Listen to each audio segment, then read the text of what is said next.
നമസ്കാരം. ഞാൻ ഇന്നേ കൊല്ലത്തുള്ള കാട്ടിൽ മേക്കാതി ക്ഷേത്രത്തിൽ പോവുക കേട്ടോ. പൊങ്കാല ഇടാനായിട്ടാണേ. അപ്പോൾ അമ്പലത്തിലെത്തി. ഞാനും എൻ്റെ ഫ്രണ്ട് അഞ്ജനയുണ്ടേ.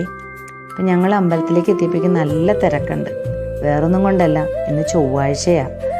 അപ്പോൾ എല്ലാവരുടെ കയ്യിലും കൊതുമ്പും കലമൊക്കെ ഉണ്ട്. ഞാൻ വിചാരിച്ച് ഞാൻ മാത്രമേ ഉണ്ടാവുള്ളൂ എന്ന്. ഒറ്റയ്ക്ക് പൊങ്കാല ഇടേണ്ടി വരുമെന്ന് വിചാരിച്ചു. അങ്ങനെ നല്ല വെയിലാണ്. കലം വാങ്ങിക്കാൻ പോകണം. ചുട്ടുപൊള്ളുകയാണ്. കുറച്ച് ദൂരത്തേക്ക് പോകണം കലം വാങ്ങിക്കാൻ. ഞങ്ങൾ കാറ് പാർക്ക് ചെയ്തിട്ട് നേരെ പോയി. കലവും വാങ്ങിക്കൊണ്ട് വന്ന് കല്ലുകളെല്ലാം അടുക്കി വെച്ചു. അവിടെ കല്ലുകളൊക്കെ ഉണ്ട് കേട്ടോ. അമ്പലത്തിനടുത്ത് തൊട്ടടുത്ത് തന്നെ ഒരു ഷെഡുണ്ട്. മഴയും വെയിലൊന്നും കൊള്ളില്ല കേട്ടോ. അങ്ങനെ കലം കൊണ്ടുപോയി കഴുകി കലത്തിൽ വെള്ളമൊക്കെ എടുത്ത് അടുപ്പത്ത് വെച്ചു. ഇനി കൊതുമ്പൊക്കെ എടുത്ത് സെറ്റാക്കി വെച്ചു. ഇനി വിളക്ക് അവിടെ പോയി വിളക്കിൽ നിന്ന് തീ എടുത്തിട്ട് വരണം. തീ എടുത്തുകൊണ്ട് വന്ന് ഗണപതിക്കും അങ്ങനെ അടുപ്പിലും തീ കൂട്ടി. ഇനി അരി കഴുകി എടുക്കണം. ഞാൻ പോയി അരിയെല്ലാം കഴുകി എടുത്തുകൊണ്ട് വന്നു. അങ്ങനെ ദേവിയോട് പ്രാർത്ഥിച്ചിട്ട് അരി അങ്ങ് അടുപ്പത്തേക്ക് ഇടാമെന്ന് വിചാരിച്ചു. അരിയെടുത്ത് അരി അടുപ്പത്തിട്ടു. അങ്ങനെ വെയിറ്റ് ചെയ്തുകൊണ്ടിരിക്കുകയാണ്. ഇനി തീ നല്ലോണം കൂട്ടി കൊടുക്കണമല്ലോ.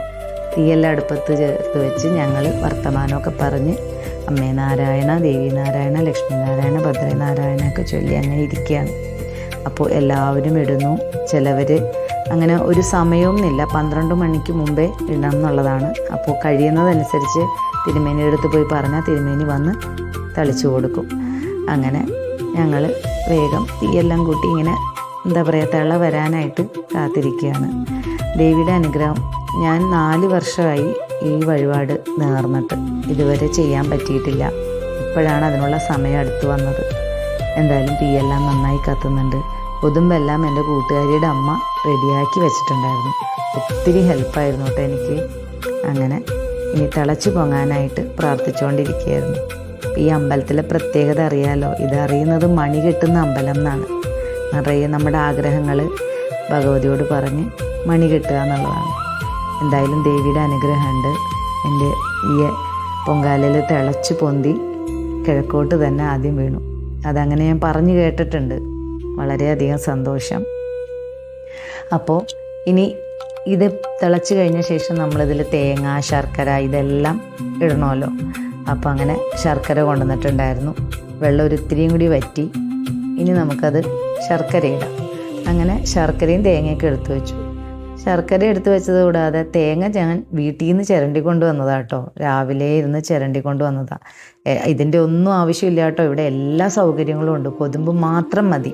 ബാക്കി എല്ലാ സൗകര്യങ്ങളും ഇവിടെ ഉണ്ട്. അങ്ങനെ ശർക്കരയെല്ലാം ഇട്ടു. തേങ്ങയും നെയ്യ്, മുന്തിരി, കൽക്കണ്ടം എല്ലാം റെഡിയാക്കി വെച്ചിട്ടുണ്ട്. അപ്പോൾ നെയ്യ് ഒഴിക്കാമെന്ന് വെച്ചപ്പോൾ നെയ്യിൽ അങ്ങ് എന്താ പറയുക വെള്ളമായിട്ടില്ല, കട്ടിയായിട്ടിരിക്കുകയാണ്. അപ്പം ഞാൻ പറഞ്ഞ തീൻ്റെ സൈഡിൽ വെച്ചു. അതവിടെ ഇരുന്ന് ഒന്ന് ലൂസാവട്ടെ എന്ന് വെച്ചു. ബാക്കിയെല്ലാം ഇട്ടു, ഇളക്കി. അപ്പോൾ ഓരോ കൂട്ടരുടെയും പൊങ്കാലകൾ തീർന്ന് അവരവിടെ പുറത്ത് പ്രസാദമൊക്കെ കൊടുക്കുക കേട്ടോ. അപ്പോൾ ഞങ്ങളൊരു 11-11:30 ആയപ്പോഴേക്കും ഞങ്ങളുടെയും തീർന്നു കേട്ടോ. അപ്പം എന്താ പറയുക, ഇനി അതൊന്ന് സെറ്റാവാൻ വേണ്ടിയിട്ട് ഒന്ന് എന്താ പറയുക വറ്റി വരാൻ വേണ്ടിയിട്ട് ഞങ്ങൾ വെയിറ്റ് ചെയ്യാം. അങ്ങനെയായിരുന്നു. അത് കഴിഞ്ഞപ്പോഴേക്കും തിരുമേനി വരുന്നുണ്ടായിരുന്നു. അപ്പോൾ 12 മണിക്ക് മുമ്പേ നമ്മൾ ഇത് കഴിയണം. ഇല്ലെങ്കിൽ പിന്നെ ഇനി നട അടച്ച് തുറന്ന ശേഷം മാത്രമേ നമുക്കിത് തളിക്കാൻ പറ്റുള്ളൂ. എന്തോ ഭാഗ്യം ഞങ്ങളുടെ അപ്പോഴേക്കും തീർന്നിരുന്നു. അപ്പോഴേക്കും അവളും ഒന്ന് കൈകൊണ്ടൊന്ന് ഇളക്കി ഹെൽപ്പ് ചെയ്തു. അവളുടെയും വക ഒരു ഹെൽപ്പ്. തിരുമേനി വന്ന് ഞങ്ങളതെല്ലാം കൂടി എടുത്ത് പുറത്തേക്ക് എടുത്തു വെച്ചു. തിരുമേനി തളിച്ചു. തിരുമേനിക്ക് ദക്ഷിണയും കൊടുത്തു. അത് കഴിഞ്ഞ് ഞങ്ങളിതെല്ലാം പാക്ക് ചെയ്ത് അപ്പോഴേക്കും 2 അമ്മമാർ വന്നിട്ട് ഞങ്ങളുടെ അടുത്തുനിന്ന് പായസം വാങ്ങിച്ചു കഴിച്ചു. വളരെ സന്തോഷമായിട്ടോ. അത് കഴിഞ്ഞപ്പോഴേക്കും ഞങ്ങളിതെല്ലാം പാക്ക് ചെയ്ത് വണ്ടിയിലെടുത്ത് വെച്ചു.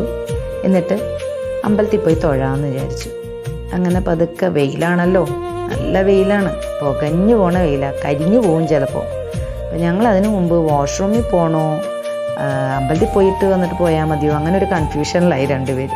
എനിവേ നമുക്കന്ന് അമ്പലത്തിൽ തൊഴുതിട്ട് തന്നെ വരാമെന്ന് വെച്ചു. അങ്ങനെ ഞങ്ങൾ ചെരുപ്പൊക്കെ ഊരിയിട്ട് അമ്പലത്തിനുള്ളിലേക്ക് കിടക്കാമെന്ന് വെച്ചു. നോക്കിയേ വെയിൽ കണ്ടോ. തണലുള്ള ഭാഗത്ത് കൂടി നടന്നാലും നല്ല ചൂടാട്ടോ, കാരണം കാല് ചുട്ടു പൊള്ളുന്നുണ്ടായിരുന്നു. എന്തായാലും കുഴപ്പമില്ല, ഭഗവതിയെ കണ്ട് തൊഴാമെന്ന് വിചാരിച്ചു. അവിടെ ചെന്നപ്പോൾ ഒരു നീണ്ട ക്യൂ ആണ്. എന്തേ, നട അടച്ചേക്കുക. അപ്പോഴാണ് ഇതാണ് ഞാൻ പറഞ്ഞ മണി കെട്ടുന്ന അമ്പലം. നോക്കി, ആയിരക്കണക്കിന്, ആയിരം അല്ല കോടിക്കണക്കിന് ജനങ്ങൾ ഇവിടെ മണി കെട്ടുന്നുണ്ട്. ഓരോ ആഗ്രഹങ്ങൾ പറഞ്ഞിട്ട് മണി കെട്ടുന്നതാണ്. അങ്ങനെ ഞങ്ങളും പതുക്കെ നടന്ന് അമ്പലത്തിൽ കയറി തൊഴുതു, ദേവിയുടെ അനുഗ്രഹമൊക്കെ വാങ്ങി ഞങ്ങൾ പതുക്കെ ഭക്ഷണശാലയിലേക്ക് വന്നു. അവിടെ ചെന്നപ്പോൾ കഞ്ഞിയും പയറും ഉണ്ടായിരുന്നു. നല്ല വിശപ്പും ഉണ്ടായിരുന്നു, അതുവരെ ഒന്നും കഴിച്ചിട്ടില്ലല്ലോ. ഞങ്ങൾ രണ്ടുപേരും കഞ്ഞിയും പയറും കഴിച്ചു. എന്ത് രുചിയാണ്, പറയാതെ വയ്യാല്ലേ. അമ്പലത്തിലെ ആഹാരത്തിനൊരു പ്രത്യേക രുചിയാണ്. അത് കഴിഞ്ഞപ്പോൾ ഞങ്ങൾ പതുക്കെ എന്തായി, തൊട്ടടുത്താണ് കടൽ. ഈ അമ്പലം കടലിനരികിലാണ്. അങ്ങനെ ഞങ്ങൾ കടലെല്ലാം ഒന്ന് കാണാമെന്ന് വെച്ച് പോയി. അവിടെയൊക്കെ ചെന്നു. അവിടെ ഒത്തിരി സാധനങ്ങളുണ്ട്. ഒരു 2 കലത്തിൽ മോര് വാങ്ങിച്ചു കുടിച്ചു. എന്തൊരു ദാഹമായിരുന്നു അറിയോ, പക്ഷെ നല്ല മോരട്ടോ. അങ്ങനെ അവിടെ നിന്ന് ഞങ്ങൾ തിരികെ നടന്ന് ഇനി വണ്ടിയുടെ അടുത്തേക്ക് പോകാമെന്ന് വെച്ചു. അപ്പോൾ അവിടെ നിന്ന് ഞങ്ങൾ കുറച്ച് കപ്പലണ്ടിയെല്ലാം വാങ്ങി, പിന്നെ ഫോട്ടോ വാങ്ങി, പിന്നെ എന്താ പറയുക, ധൂപ് വാങ്ങി. അങ്ങനെ കുറേ സാധനങ്ങൾ അവിടെ നിന്ന് ഇങ്ങനെ വാങ്ങി. കുറച്ച് കടകളൊക്കെ ഉണ്ടായിരുന്നു തൊട്ട് സൈഡിൽ. അതിൻ്റെ ഒന്നും വീഡിയോ എനിക്ക് എടുക്കാൻ പറ്റിയില്ല, കാരണം സാഹചര്യം അതുപോലെയായിരുന്നു, എല്ലാം കൂടി ചെയ്യാൻ പറ്റിയില്ല. ഞങ്ങൾ പതുക്കെ കടലിൽ പോയി കുറച്ച് നേരം അവിടെയൊക്കെ നടന്ന് ഇങ്ങനെ എൻജോയ് ചെയ്തിട്ട് പതുക്കെ തിരികെ ഇങ്ങ് നടന്നു. തിരികെ പോന്ന് വണ്ടിയുടെ അടുത്തേക്ക് ഞങ്ങൾ പോകുന്നു. നല്ല വെയിലാണ്, നിങ്ങൾ കാണുന്നില്ലേ, കണ്ടോ എന്തൊരു വെയിലാന്ന് നോക്കിയേ. അങ്ങനെ ഞങ്ങൾ അവിടെ നിന്ന് തിരിച്ചു. മഴയൊന്നും ഉണ്ടായില്ല, അത് തന്നെ ഭാഗ്യം. ഞാനും എൻ്റെ കൂട്ടുകാരിയും കൂടി വീണ്ടും കുടയൊക്കെ പിടിച്ച്, അവളുടെ കുടയുണ്ടായിരുന്നു, കുടയൊക്കെ പിടിച്ച് നടന്ന് കപ്പലണ്ടിയൊക്കെ തിന്ന് ഒരു സന്തോഷമൊക്കെ പങ്കിട്ട് ഇങ്ങനെ വന്നു. അത് കഴിഞ്ഞ് നേരെ വണ്ടി കയറി. അതിലും ഇരുന്ന് കപ്പലണ്ടി കുറയ്ക്കാമെന്ന് വെച്ചു. ഒന്നും കൂടി കടലൊക്കെ ഒന്നിങ്ങനെ കണ്ട് വണ്ടി പതുക്കെ നീങ്ങി. ഇവിടെ കണ്ടോ, ഇവിടെ ടാറിട്ട റോഡല്ല കേട്ടോ, മഴയാണെങ്കിൽ ഈ വണ്ടി താന്നു പോകുമെന്ന് എല്ലാവരും പറഞ്ഞു. ഇതെല്ലാം ദേവിയുടെ അനുഗ്രഹമാണ്. മഴയൊന്നും പെയ്തില്ല. ഞങ്ങൾ കഴിഞ്ഞ് തിരിച്ച് സന്തോഷത്തോടെ ഞാനും എൻ്റെ സാരഥി റെഡിയല്ലേ, പോവാലോ? Okay done. അങ്ങനെ ഞങ്ങൾ രണ്ടുപേരും കൂടി എൻജോയ് ചെയ്ത് തിരികെ ഭഗവതിയുടെ അനുഗ്രഹവും വാങ്ങി പൊങ്കാലയും കഴിഞ്ഞ് സന്തോഷത്തോടെ തിരിച്ചു പോവുകയാണ്. അപ്പോൾ ഇനിയും ഇതുപോലെ വന്ന് സന്തോഷത്തോടെ ഒരു തടസ്സങ്ങളും ഇല്ലാതെ എല്ലാം ഭംഗിയായി നടക്കട്ടെ എന്ന് ഭഗവതിയോട് പ്രാർത്ഥിച്ചുകൊണ്ട് ഓക്കെ, ബൈ. ഇനിയും അടുത്തൊരു വീഡിയോ ആയിട്ട് നമുക്ക് കാണാം കേട്ടോ. ഓക്കെ, ടാറ്റാ.